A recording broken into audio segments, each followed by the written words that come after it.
लेकिन पश्चिम बंगाल सरकार की पहली कैबिनेट मीटिंग में लिए गए फैसलों में बांग्लादेश की सीमा पर फेंसिंग के लिए बीएसएफ को 45 दिन के अंदर जमीन देने का फैसला सबसे बड़ा और सबसे अहम माना जा रहा है। यह सीधे सीधे बीजेपी की जो कहा वो किया की नीति पर ठप्पा लगा दिया। बंगाल में जब तक ममता बनर्जी की सत्ता रही उस पूरे समय में बीजेपी ने अवैध घुसपैठियों का मुद्दा उठाया। चुनाव के दौरान पीएम मोदी से लेकर गृह मंत्री अमित शाह तक घुसपैठियों को अल्टीमेटम देते हुए दिखाई दे चुके। अमित शाह कह चुके हैं कि सरकार बनते ही 45 दिन के अंदर बीएसएफ को फेंसिंग के लिए जमीन दे दी जाएगी। ममता बनर्जी ने अपने पूरे शासन के दौरान बीएसएफ से तनातनी जारी आरोप लगा रही थी। पहले तो उन्होंने बॉर्डर से सटे इलाकों में बीएसएफ का अधिकार क्षेत्र 15 किलोमीटर से 50 किलोमीटर तक किए जाने के केंद्र सरकार के फैसले का विरोध किया था। फिर भारत बांग्लादेश सीमा पर बाड़ लगाने के लिए बीएसएफ को कुल 127 किलोमीटर जमीन की जरूरत थी, लेकिन ममता बनर्जी की सरकार ने बीएसएफ को सिर्फ 8 किलोमीटर ही जमीन दी, जिससे बाड़बंदी का काम लेट हुआ और टल भी गया। भारत बांग्लादेश बॉर्डर से सटे 9 जिलों में एक्वायर्ड 127 किलोमीटर जमीन के लिए राज्य की ममता सरकार को केंद्र से मुआवजा तक नहीं। केंद्र सरकार ने मुआवजा दे दिया, लेकिन ममता बनर्जी ने जमीन नहीं दी।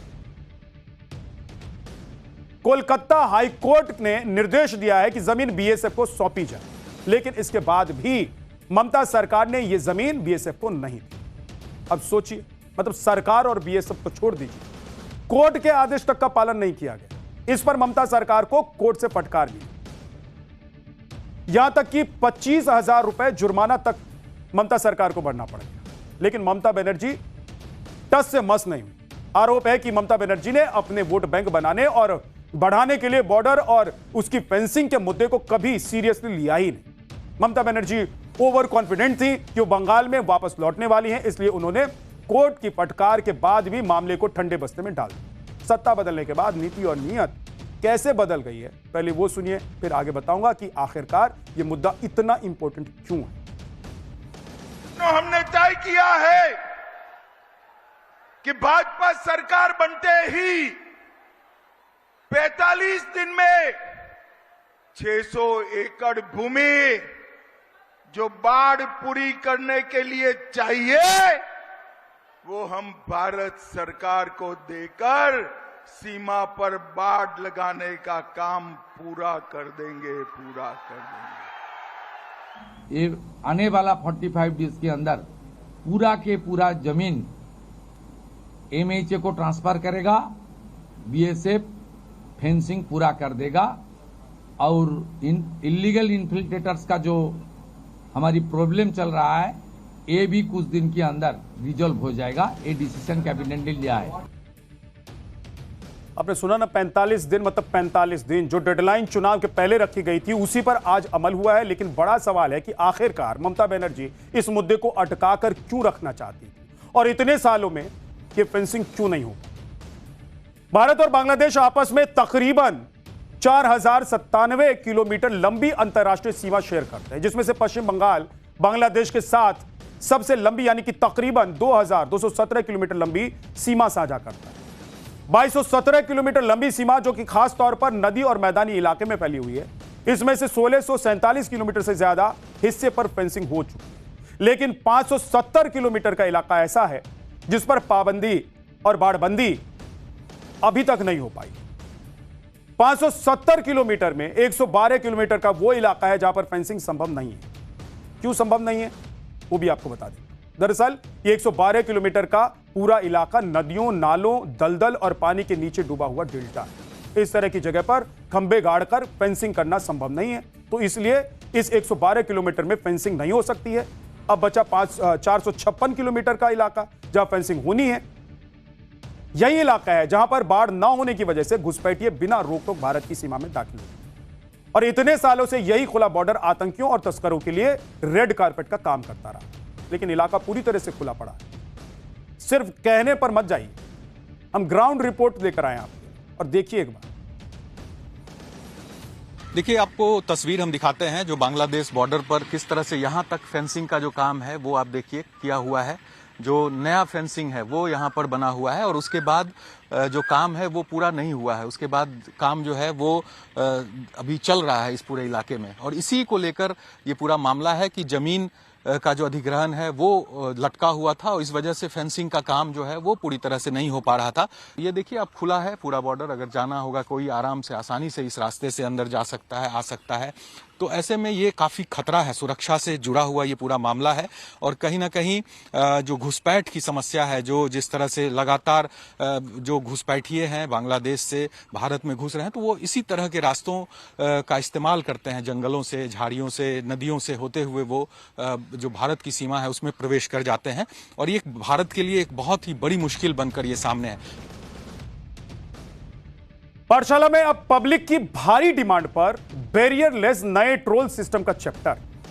अब आपको हाईवे और एक्सप्रेसवे पर टोल देने के लिए रुकना नहीं पड़ेगा। नई तकनीक में टोल प्लाजा पर बिना ब्रेक लगाए फर्राटे से आपकी गाड़ी गुजर जाएगी। बहुत से लोगों की यह शिकायत थी कि हाईवे पर यात्रा के दौरान टोल देने के लिए लंबी लंबी लाइनों में लगना पड़ता है, और यह शिकायत जायज भी है। इस दौरान कई बार कैमरा फास्टैग को रीड नहीं कर पाता था, फिर 3 बार गाड़ी आगे पीछे करो। वो टोल पर बैठा हुआ जो कर्मचारी हो गए, थोड़ा सा आगे, थोड़ा सा आगे, फिर थोड़ा सा पीछे, फिर आप थोड़ा सा पीछे लेते थे। इतने में पीछे वाला मार हॉर्न आपको ऐसे कर देता था कि लगता था कि भाई जल्दी से भागो, कैसे भी कर। तो 4 बार अब आगे पीछे आपको अपनी गाड़ी नहीं करनी पड़ेगी। मन से आवाज उठती थी आपके कि यही फास्टैग लगाए हो और डिजिटल पेमेंट सिस्टम लगाए हो, तो भाई इसका क्या फायदा है। लेकिन आपकी ऐसी जल्लाहट भी अब खत्म होने वाली। अब नया multi lane free flow toll system शुरू किया गया है। इसमें आप बिना टोल की लाइन में लगे हुए निकल जाएंगे, वो भी फुल स्पीड में। टोल अपने आप कट जाएगा, यानी कि अब आप टोल प्लाजा पर गाड़ी रोकने की आपको जरूरत नहीं पड़ेगी, क्योंकि इस दौरान टोल प्लाजा पर कोई बैरियर होगा ही नहीं जिससे वाहन आसानी से रुक सके। होगा यह कि वहां पर बैरियर नहीं होंगे, वाहन आसानी से निकल जाएंगे। तो फिर कैसे होगा, बताता हूं। आज केंद्रीय मंत्री नितिन गडकरी ने दिल्ली में इस नए बैरियरलेस टोलिंग सिस्टम की शुरुआत के बारे में जानकारी और इसकी शुरुआत की उन्होंने। इसे देश के हाईवे सिस्टम में एक बड़ा बदलाव माना जा रहा है।